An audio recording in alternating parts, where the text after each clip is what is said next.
Hello, Anna. How are you doing today? I'm doing good. How are you, Travis? Doing great. Thank you so much for joining us on the Artistpreneur podcast by Fandid. We're so excited to have the incredible Anna Akana on our podcast today. She not only is a friend, but she's also an advisor. The company. She's if you haven't heard of her, then I don't know where you've been.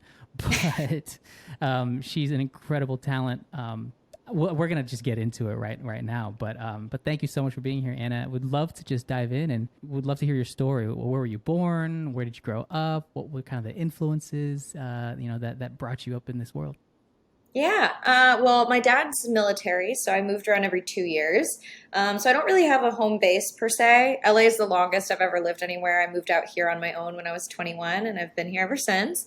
But in terms of like my story and how I got started, I lost my little sister my junior year of high school and realized, oh, I do not want to go into the military like I've been, indoctrinated by my parents forever. And that was sort of the path that I'd followed for 17 years, is doing ROTC camps in the summer and those classes like before school and enrolling in color guard, and really thought I was going to be a military officer and work either as like a veterinarian or in aviation. And then when my sister passed away and I realized, oh, I'm not actually immortal, I realized I would like to go into entertainment, something I always wanted to do. But as you probably know, being a fellow Asian American, we have limited representation. I was like, what? There's Jackie Chan, there's Bruce Lee, there's Jet Li. I'm not a Lee, and I don't do any martial arts.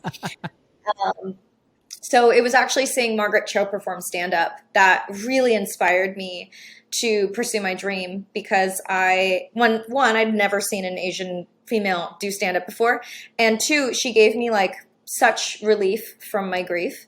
It was the first time I'd laughed in several years. It was the first time my Wow. sister's death wasn't just like in the forefront of my mind. And I thought, what a beautiful gift that Margaret has given me. I know what I want to do with my life. I want to make people laugh. I want to entertain. And so at 19, I lived in Temecula at the time. I would drive round trip to LA and do open mics. I auditioned for Last Comic Standing with my dad. He like camped out with me in a little pink princess tent. Oh my She gosh, that's amazing.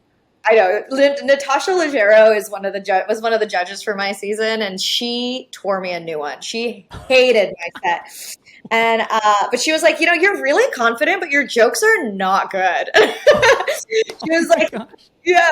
She was like, your presence is really great. Your delivery, like you're just you seem like a natural, but all your material sucks. And I was like, all right, okay, I'm gonna keep hitting the pavement then. And Wow. so ended up doing stand up for over a decade, but fell into acting and YouTube, and I did like a bunch of comedy music in my set as well. And that's kind Wow. of, I've never looked back since then. Wow. So you said that you always wanted to do entertainment. Was that like just a kind of a pipe dream, I guess, growing up and being Asian American and being like, that's interesting, but I don't know if that could be a job. Yeah, I mean, to my parents' credit, my brother and my sister would do like my brother auditioned for Avatar: The Last Airbender as like a voice actor. He wanted to be a model, so they would take him out. He and my sister were going out in for auditions and stuff like that. My parents were like, Oh, do you want to do this?" And I was so painfully shy that I was like, "No, no, no, I don't want to." Like I couldn't ask a cashier where the bathroom was. That's how bad my level of anxiety was. But once my sister passed away and it came time to like really consider it as a career, they were fully supportive. I think when my brother and my mm, sister were younger and they wanted to do it, my parents indulged it because they liked us to have activities. right. But when it came to an actual career, it was like a little bit discouraged until they just wanted us to be happy at that point after going through the loss of a child. Wow, wow. I mean, your story is incredible. I mean, I didn't know that you were so active in like military ROTC. Both my parents were in the military. My dad was a Marine, but I know if he hears this, he's like, oh, always a Marine. And my mom, she actually went to boot camp, but like the last day, she got medically discharged because she had developed asthma, so she wasn't able to go for it fully. But yeah, growing up on base, going to, getting food from the commissary. Like, man, I didn't realize that you had that upbringing. That's amazing. So then, okay, fast forward. I didn't realize that either, that Margaret Cho really played such an impact. And that's, if I can comment on that too, that's what I love about entertainment, right? Is that it's almost like these jokes. I mean, whether it's comedy, whether it's film, whether it's music, it's almost like these things are here for you when you need them, type of thing. I just love that about art, that it can create impact at any point in our lives. So then when it came to, the stand-up and everything, I just would love to hear, what was the catalyst for YouTube specifically? Was it like, oh, there's this medium here that I can kind of expand my brand? Or what were you thinking at the time when you were like, oh, I wanted to start doing this? Yeah, my brother was an avid YouTube watcher, like Happy Slip Community Channel, Michelle Phan, Ryan Higa. And I always thought it was interesting that the majority of huge stars on YouTube, in its inception were Asian American, because we didn't really have a lot of representation elsewhere. So I would occasionally watch a video that he shared, but I wasn't really on the platform. And I was drawn to the idea of creating content on YouTube because when you're doing comedy and you're starting out, you're in laundromats bothering people. You're in a coffee shop where people are trying to eat their food and drink their coffee. You are shouting in people's faces for their attention to try to get a reaction to your joke to find out if it's working or not. And it's pretty demoralizing to constantly feel like you're impeding upon a person and their life, and that no one wants to listen to you. So on YouTube, I was like, well, people will voluntarily click on a video to listen to me. And whether or not I can keep their attention is one thing, but I'm not impeding on their everyday life and trying to get them to react to something I'm saying. Or you do bringer shows or what have you, but it's always other comedians in the audience who are not paying attention. So I ended up creating YouTube content, and I loved film anyway. I loved the freedom that film brought, and I would transform a lot of my jokes into bits for the medium. So I kind of started doing that, and then had a couple videos go viral and built them an audience, and I was like, okay, maybe this is a viable side hustle. Wow. I love that the early days of YouTube, a lot of the, people that have been able to be sustainable, it kind of happened definitely it was poignant, but it was also kind of happenstance, right? Of oh, this is working. And was that kind of the driver that kind of made you, okay, let's focus on this. There's a path there. Did you see a path, or did you see an outcome, or were you just kind of going with the flow and going with the energy? No, I was 20, 21. I did not have a strategy. I did not have a plan. I just wanted to make things. I had so much energy. I was very passionate about, here I am driving to Los Angeles to fulfill my dreams. It's that whole thing, listening to Jason Derulo's Riding Solo as you drive on the 405. I just felt alive. Solo. Yeah, that is solo. I would just especially after having gone through such intense grief and purposelessness and wondering what is my life and who am I, and the idea that I'm going to confront death someday, I just felt rejuvenated and renewed by this newfound purpose that I had, and that I could actually go for my dreams. And so creating stuff in the beginning I never was is this a viable career? Because I don't even think people were making money from YouTube back then. The AdSense program hadn't even been introduced, or even was widespread. I think it was so very select, 12 people or so. And it was only until I dated someone who was also another prominent YouTuber who really encouraged me to double down on it and find my voice and make it into a brand. And he was like, you're constantly creating content anyway. You might as well focus on this as your business, treat it like an entrepreneur would. And so that's when I really got quite serious about that, as well as stand-up and acting. Did you feel like the entrepreneurial bug was always within you? Because obviously, we've seen comedians, we've seen musicians come and go, we've seen channels come and go, but Anna, you still keep crushing it, and your brand is so strong. And I just feel like you don't get enough credit. I'm just saying. I think you deserve a lot more credit, because it's really, being Asian American, it's an impossible dream, right? It's one day if I write a book, I want to call it The Impossible Dream, because it seems like we're living the dreams of our ancestors, right? We are standing on the shoulders of giants, per se. Was that entrepreneurial bug always in you? Did your parents influence that at all, or kind of would love to just hear more of that? They definitely encouraged it. So I've definitely always been an entrepreneur. As a kid, I would sell candy at school. I would allow people to pay me to write their essays, or I used to do storyboard art and draw, and so I would like have people pay me to like draw them things. So I was always looking for ways to make money, because I was like, I really want to buy like Titanic on VHS, or I want to buy candy, or I want to buy clothes. So I was very like money motivated as like a child and a teen, and my parents loved it. They were always like, absolutely, we'll help you with whatever business like endeavors you want. So I always had that to some extent. I think it was just YouTube was so new at the time that I knew my only job was to create content. It was so hard to figure out, especially like if you didn't know someone on the inside, or you didn't know other content creators, because we were so globally spread out. And it got a little easier as everyone kind of consolidated within Los Angeles. True. But like maybe 4 years into YouTube, when I finally was like, okay, I know how to make this into a viable business, and I know how to, get the AdSense going, and reach out to brands like on my own, and like try to find organic ways to work with other people. But yeah, I've always loved being a little business lady. I love that so much. I mean, I think that I remember, because I feel like we've been to a bunch of events together, and we'd, passed each other a bunch, but we didn't officially like really got closer until you and Allie, my wife, fiance, and met. And I remember you guys were talking about like investing and everything. And I was like, oh man, she's just an entrepreneur. Growing up, like my parents were always doing like side hustles, just always, but before they were called side hustles, right? And it kind of showed me that, oh, this can be you too. Like it's just kind of like something about being, not looking the part that kind of drives us to, create realities for ourselves. Oh, I think like Asian Americans, like something, it's a generalization, but I also think it's true that the idea of hard work, of monetizing the things you already enjoy. Like my parents were always like, if you love doing something and you do it for free, you might as well get paid to do it. And I loved that idea. Like I was like, oh yeah, I stay up all night drawing. Can I sell my drawings? Can I make money from that to buy more art supplies? Like, my mom would take me to Costco, and I'd be like, hey mom, can you front me $40 so I can like buy this candy in bulk, and then could I sell it at school, because I saw someone else selling candy at school, and I was like, I can use that money to like invest or do whatever.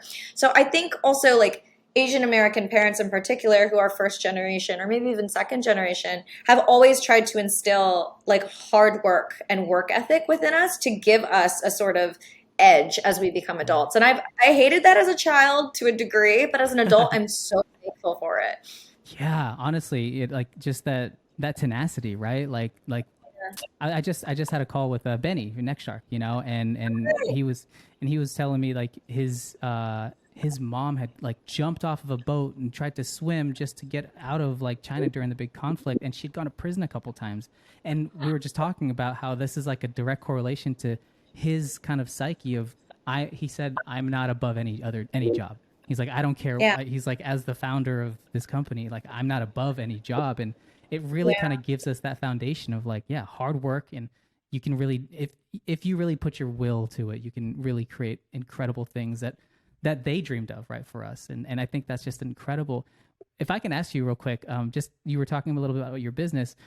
Obviously you don't have to share everything, but like it would be really interesting, I think, for people to hear kind of how you operate your business, or like how is your time split up, because nowadays the whole thing has changed, right? It's like so much TikTok, and it's become like easier in a sense, but I mean, I come from the YouTube world too, and it's like, man, we had to do everything, like Premiere Pro everything, and like had to type everything out. Now these tools are incredible, but if you could kind of give us some insight on like what the normal how does a person like yourself stay afloat and really thrive in today's society? Yeah, I think with YouTube in particular, I've gotten really good at bulk shooting. So I'll take like 1 week, 2 weeks maybe, and bang out 3 months worth of videos. So that way I can stay ahead of schedule should I book an acting job or have to go off the grid for whatever reason for a writing gig.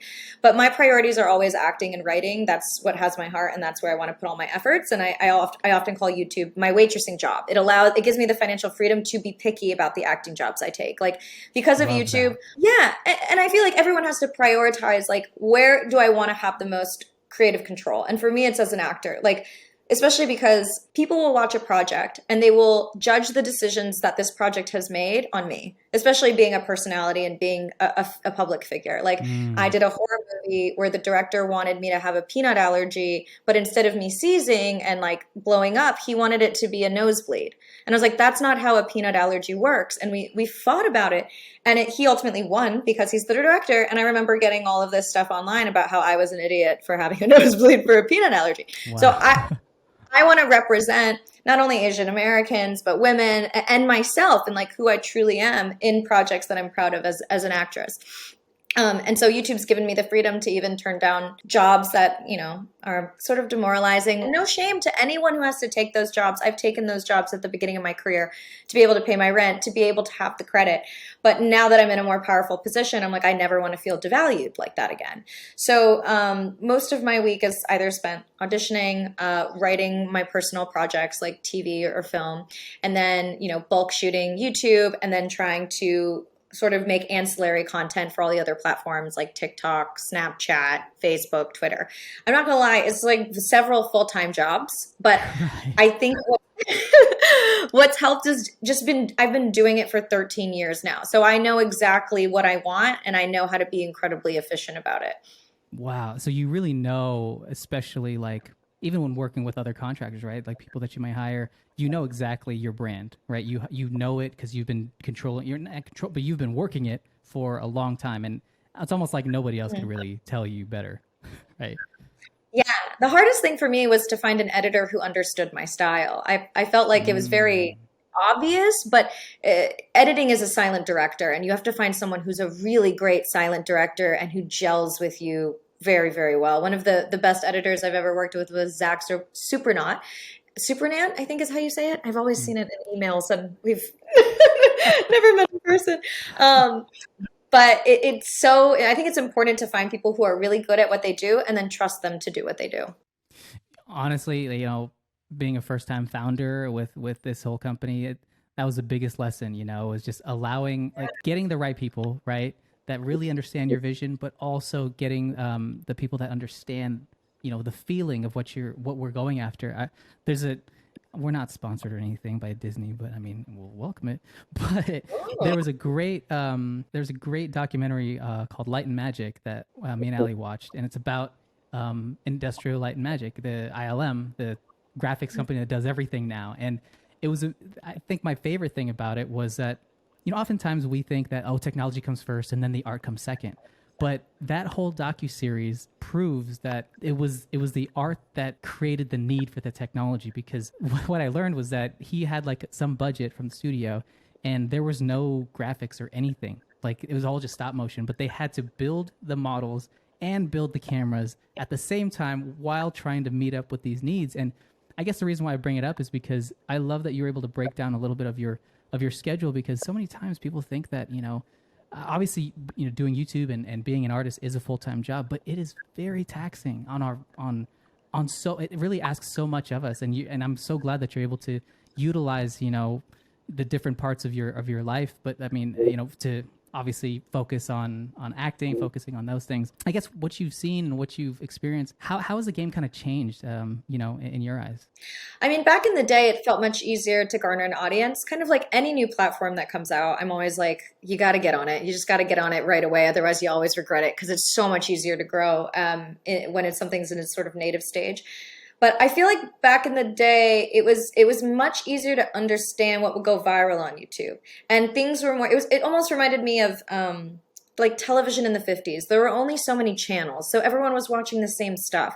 Right. Now there's so many people watching so many niche YouTubers. There's people I've never heard of who have 17 million followers, which I think it can be a wonderful thing, right?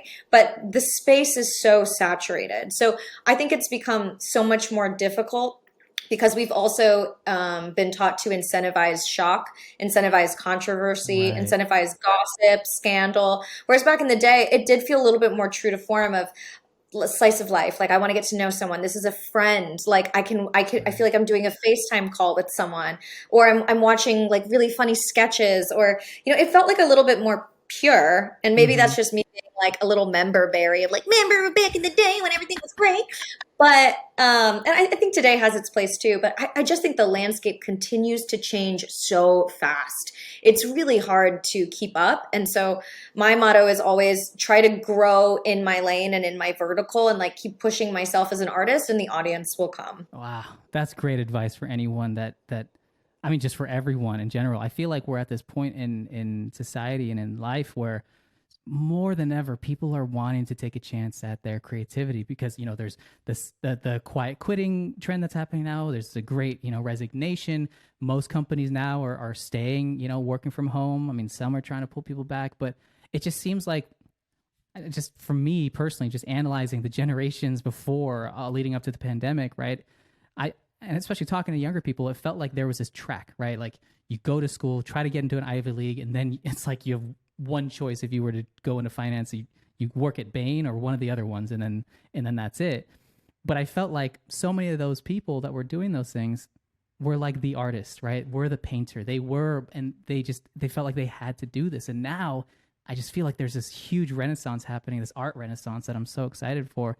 I mean, the question I usually ask people is like, what are some parallels that you've seen between being an artist or creator and an entrepreneur? But literally, Anna, you embody both of them. So I guess I won't even ask that question. But like, I guess what are some of I guess what's been most surprising to you, especially being Asian American, being a female entrepreneur, the pressures that you must face, are just. And just the all of that energy is just so horrible. But like, yeah, I would love to hear what has been some of the most surprising things to you since you started. I guess in terms of the digital space, the most surprising thing to me is what goes viral or what I've made that resonates with people. It's always the thing I don't give a shit about, I hastily made, was a last minute idea that they're like viral. And then this thing that I spent my life savings on, that I have spent years and years and years cultivate, no one gives a shit. And never ceases to amaze me. I'm like, oh, I don't know what's quote unquote good for, or how my art's going to be received. And I think that has been the biggest blessing, because anytime I'm concerned, am I, even with music, sometimes I feel like, I don't know if anyone's going to like this song, or if I make a new short, like, I don't know if this is relatable, but then I'm like, that's not up to me. That's the way my job is, to make the art and to put it out, to make it good enough and to put it out. Because also I think a lot of people in, the artistic space tend to have perfectionism really hold them back. Yeah. And I'm like, I think it's more important to hold yourself accountable, hold yourself to a deadline, get it 95% there and send it on its way. It's not up to you once it's out in the world. It's like giving birth. You send that child off and you hope it has a great life. Yeah. And I think that's been the most surprising thing to me, is figuring out like, oh, this is what people like. Right. I resonate with that so much, because like, I've said this before, but my biggest, I guess my most streamed cover, or my most streamed song on Spotify, is this cover of Clean by Taylor Swift. And I really didn't spend a lot of time on it. It's like kind of become the bane of my existence, because every time I hear it, I'm like, I want to EQ my voice differently. And I've even emailed Spotify like, can I just trade this out? And but it's really funny. It's like there's that saying, like, if you try to write a hit, you'll miss the mark. Like yeah. You can't write a hit. You can't write something viral. It's almost like timing and the social sphere, and just, I don't know. It's like it's luck and timing that kind of equate to like this magic moment. But it's really funny. It's almost like, I don't know, as an overanalyzer myself, I'm almost like, maybe those are the things that, like, not just timing wise, but maybe those things were so authentic because we didn't put as much time and effort to them, that they were just really authentic and organic. Yeah. I mean, who knows, right? Like, I just released a video that went viral on LinkedIn. I was like, I didn't even know you could share videos on LinkedIn. Yo, congrats. That's awesome. I don't know what that means, but great. Well, it was like also like this stupid video I made on my birthday called like explaining my 30s to my 20s. I was like, this is the most generic thing of all time. Nobody's going to care about. And everyone's like, this is me. And I was like, okay. So it's just so interesting when you, as you make stuff, like continually being surprised at how people feel about it. And there's sometimes like, I make a lot of videos where I think this is a lukewarm take. Like, this is not a hot take. This is fine. And then people try to cancel me over it. And I'm like, really? This is controversy? So I think it's so interesting when you're an artist. And I know that this is a privilege problem because some people are like, I put my art out and I get no response and I'm trying to build an audience. I'm trying to have something go viral. But I think that's also a beautiful part of it is like putting everything out there and making yourself available to be found and then figuring out how people feel about those things you have out in the world. I love that. Yeah. My therapist said one time, you are not responsible for the outcome. And I was like, you just broke me because my whole life I'm thinking that's my responsibility, especially as an artist, right? Like, especially playing concerts and playing shows, like, oh, my responsibility is to entertain these people. So then I just think, oh, my responsibility is to make these people happy through my music. But then that's where we struggle, right? Especially even as a comedian, like you just throw the jokes out there and either they land or they don't. But it's almost like we should just focus on the input, right? Focus on what we can do. And then get it out, like you said, like get to put a deadline, even if it's not even a real deadline, put a deadline so that it can just get out there. And then it kind of becomes a life of its own because would you say that like the content you create, the songs that you make, once you release them, they still are yours, but people make them into their own, don't they? Oh yeah, people really take ownership over art in various ways, and I'm like, yeah, it's not mine anymore. Or even like my therapist always says, it's impact over intent, which I really enjoy because I'm like, I could have the best intentions in the world, but if I ultimately make something that's problematic or that is feeding into a message that I don't necessarily want or believe in, that's something I have to learn, right? Because I don't exist in an insular environment. When you're an artist, you are in that public space. People do take ownership over your words and hold you accountable for those things. So I always love to hear how your art can truly impact others and how it has the power to change minds. Like I made a video short called Take Your Birth Control, which was about my abortion that I had when I was 20. And the amount of people who were pro-life who watched it and said, I've always been staunchly pro-life, but now watching this, I understand why someone would need to have an abortion. Why someone, and like, they're like, I'm actually considering like becoming pro-choice, or like, this really opened my eyes about a lot of situations for different women. And so it's just incredible to me that our art can have the power like that, or how Margaret has inspired a generation of women like me to flood this industry in the best way possible. Like, it's amazing what one person can do with their ripples. I literally got chills as you said that, because it's like art begets art. Right? It's almost like we put it out in the world and it disseminates and it goes around and but then that's kind of what keeps, and I think that's kind of what I was saying about that documentary back, about like George Lucas and everything was it, like if we go back in time and George Lucas, didn't ever create Star Wars, it's weird to say that we might not have graphics like they are today, because that movie influenced and created a demand for all those things. I mean, the thing that I've been on lately is just been, I've been trying to let go a lot more, like as an artist, right? We are perfectionists and we want everything to be perfect and great and accurate here. But oddly enough, it's like when we let go of things, can we actually really enjoy them? If I can ask you kind of not to switch gears, but on that same kind of energy, and not to put you on the spot, but now that you are an advisor for Fandid and I guess I'd love to just hear, as a creator yourself, like what was it initially that got you interested in what we were building, and the community aspect? Like what was it that got you interested? Well, I mean, I'm familiar with your music and your work, and having been a fledgling baby musical artist myself, like the music industry is particularly tough. And I say this as a woman of color in the acting, stand-up, and digital space. Music has its own particular challenges that I didn't realize how difficult it could be. And I used to do a lot of comedy music. In my stand-up set, I was known primarily for comedy music, and making the switch over to more quote-unquote serious music was really vulnerable and always really scary to me. Because as a comedian, you're like, I know how well I'm doing every single moment. Right. As a musician, you're like, I literally just have to feel how people, like, I don't know how they feel. Are they liking this? They're not laughing. They're not doing anything to give me a cue. And so getting into the business side of it, as well as like trying to learn how to be a performer in this space, I loved that Fandid was taking a contemporary approach to the business side of being an artist and to the direct line that you could have to fans. Because even just in my conversations with labels, it's very disempowering. There's Right. no, I'm like, what are you offering me? It seems like, having come from years and years of like being experienced in contracts, that I was like, the music industry feels like a scam. Everything is recoupable. They have the Yes. final say of whether or not you can put something out. I was like, what? Why? What are they offering you? If I have to pay them back anyway, why should they be able to dictate my release schedule? Or why should they be able to tell me which song is a hit or not? They don't know. They don't know. Um, yeah, they really don't. And so I loved the idea that with Fandid, it's like, okay, if I have a diehard audience who's willing to support me in this arena, like I can have direct access to that and they can have direct access to me. You can cut out the middleman who is not really offering anything other than getting their own profits unless you're a ginormous artist. But even then, like the whole Halsey TikTok controversy where she wasn't allowed to release a song. I'm like, Right. it seems like it doesn't get better at that higher level. So I love that you guys were all about empowering the artist and giving them a direct connection to the people who want to support them.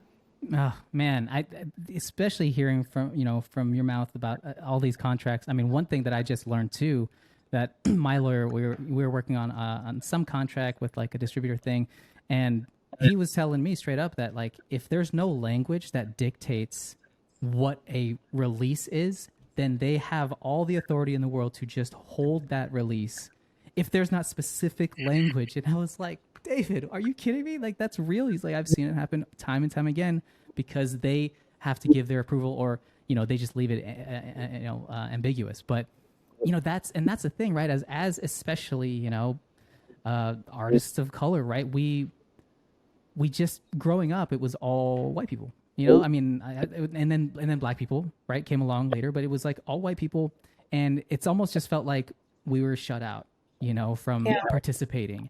And not that I mean, I bumped all those songs. I love all those artists, but it really, for me, it became real when I started to see, especially in the YouTube space, all these artists, Keena Grannis, David Choi, AJ, like that looked like me, that came from these kind of similar backgrounds, that were starting to, gather this attention from people. And it wasn't like they were demanding it. It was people were magnetized by them. Mhm. And I just feel like, we're at this, as much as the music industry has become oversaturated, or, the entertainment industry, I mean, it was going to be, but it's weird how like the nicheness, it's almost like going more niche provides like a better chance at like, building a business or building your art. Yeah. And I do think there's like the flip side of that, right? Like so many people are able to make a living now being creators, and that is amazing. There's like infinite people amount, like we have so many Etsy stores. You have people on TikTok offering workshops. You have people offering readings like through Instagram. Like anyone who has something that they love can really monetize what they love and build a business off of it. And that aspect I think is something that has revolutionized this industry, right? Like the direct access that the public can now have to artists of all kinds. And I think that's something that Fandid really recognizes. But I agree that like I've known several friends who have signed with huge major record labels, Mm. right? And they feel like this is their big break. They're so excited. And then their album gets shelved. And they have to literally sit on their music for years and years and years. They're not allowed to release anything. They feel like the momentum they had is now gone. Their label won't let them out of their contract. Like maybe they've spent that money trying to invest in things that now they can't even put out. And Oh my so gosh. I personally find that devastating. Like that is like the crushing of someone's heart and someone's dream. And so Right. I'm sure there's a lot of my friends like having something like Fandid would be like, I never would have gotten involved with Atlantic or whoever. I'm not trying to bash anyone here, legal purposes, but with these big labels and big studios who just took their careers and like held them hostage. Yeah, and look, there's a lot of great people that work in the industry, a lot of people that are advocates and really trying, right, to advocate, especially for the artists. We've got friends that work at these great companies, but the issue, I believe, is that the economic system, the rails that have been built up for 100 years are so much stronger than what, like people are able to change. And sadly, right, like artists just grow up in this industry thinking like, well, I have to be, I have to be Beyonce or I'm nothing. You know, I remember when I was on The Voice, it was kind of a weird place to be because you know, at that time, like I'd already been a full-time artist, and you know, and I was around a lot of these younger artists that were just starting, and everybody just and their families saw this thing as the ticket, right? Everybody thinks that like signing to a label is a golden ticket, you know, and now you won the lottery and everything will be taken care of. But unfortunately, right, they option you for like one song, and then if that song does well, then they option you for, well, first of all, they make you sign something that gives them all the power to option you. And then if they do want you, they'll option you, and then they'll demand, you know, without you even knowing, because you're not going to read this whole contract, without you knowing, now you're signed for 10 albums and you have to recoup on everything, and the art isn't owned by you anymore. And so really Fandid is just, we just really believe in the artists, you know, we believe in creators and artists like you, Anna. Like what I've always told people is no management company, no label, no studio will be able to tell an artist what their fans want other than the artist, you know, because now it's a symbiotic relationship with our fans, with our supporters, you know, that we're really interested in. And, you know, it's funny, we were talking to an investor the other day, and he goes, I didn't even think about this. He's like, oh, you're opening up the songwriter producer side of things to fans and supporters now. And that's essentially what we're doing, right? We're just saying, hey, you know, we work with songwriters all the time and they get paid out every month because we do a split with them. What if we just sold a split to our fans? And then now we have 1,000 people that are like songwriters and are like, yo, listen to this song because I own a piece, and, you know, we can all win. Absolutely. And I love the idea of really letting fans invest, right? Like having a tangible ownership of something that you believe in. And like if I had the opportunity to own part of Taylor Swift's album, no matter how small, like I would 100%. I'd be like, yeah, that new album, Midnights, I own 0.0002%, you know? Like anyone would be excited about that possibility for someone they truly love. And I think the beautiful thing about music is it's the only medium, in my opinion, that truly allows people to take a song and completely internalize it and make it about them and make it about their situation. Like film can be relatable, stand-up can be really eye-opening. I think music is the only thing that pierces through to the heart and feels 100% personal and has the ability to be 100% personal. And I think, you know, so many people, and I have so many albums that have helped me through breakups, that have helped me through the death of a family member. And I'm sure you do too. We all have those songs that when you hear it, you're immediately like, oh, nostalgia. This got me through this time. And it signals a memory of when you heard it and what it meant to you. Yes. So yeah, I love music for that reason. Yeah. You know, I mean, now that I've recorded a few of these podcasts, people might be annoyed with me saying this, but the thing I keep saying is that music is the great equalizer, right? Food is too, right? Food and music are the great equalizers. But, you know, we can have, you know, the hedge fund, you know, I don't know, founder at the same Taylor Swift concert as, you know, the 13-year-old, you know, student, and singing and being affected in different ways, but the same. And I think that's always been like the most amazing thing to me with music. And I mean, especially entertainment, it's like life reflected back, but music is your own transformation. It's your own thing. I love what you said about that. We're totally going to turn that into a quotable thing. I hope that's all right. But you're so right. It's the only kind of medium that really someone can take and turn it into their own. And you really, honestly, Anna, through this conversation, you really helped me understand even on a deeper level the power of music. Because obviously it's community based, and obviously it's about being impacted, but you're right. The fact that someone can, because we can't do that with a Van Gogh painting, right? We can admire it. You can hear about the story of it all, but we can't take that and make it personal.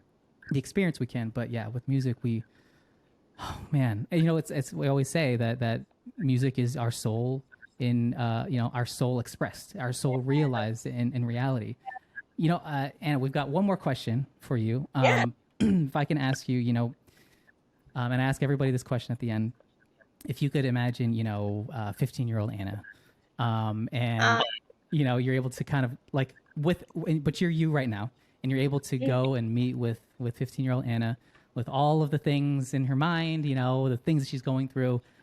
And you also know that the want and the desire to be in entertainment and do all these things. What would the one thing or two things be that you would tell her? I mean, I would tell her to invest in Bitcoin and sell it 50K. I mean, hands down, I'd Yes. be giving her stock tips. I'd be like, girl, GameStop, Bitcoin, Dogecoin, let's go. Let's go. Give her a full-on comprehensive chart. But I don't know. Honestly, I don't know if I'd give her any advice because